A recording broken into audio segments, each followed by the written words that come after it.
मरकजी वज़ीर दाखिला अमित शाह ने एक बार फिर 5 मरहलों की वोटिंग के बाद 310 नशिस्तों पर बीजेपी की कामयाबी का दावा किया है। बीजेपी के आरा में रैली से खिताब करते हुए वज़ीर दाखिला ने कहा कि 5 मरहलों के बाद नरेंद्र मोदी ने 310 नशिस्तें जीत ली हैं। बिहार में घुमंड या इत्तेहाद का खाता भी नहीं खुल पाएगा।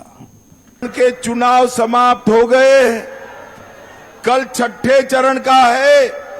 देश के चुनाव का परिणाम जानना है क्या? अरे जोर से बोलो, जानना है क्या?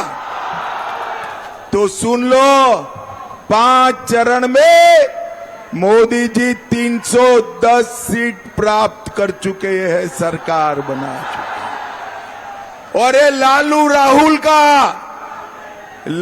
राहुल का सुपड़ा साफ हो गया है। बिहार में इस बार एक अरे हो गया, सुन लिया, अब शांति रखता नहीं।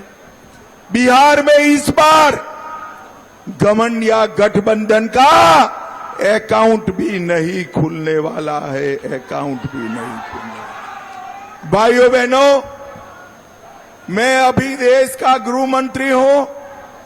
हमारे आरके सिंह देश के गृह सचिव रहे, आपके सांसद रहे और 3 महत्वपूर्ण डिपार्टमेंट का जिम्मा मोदी जी ने आरके सिंह को दिया है।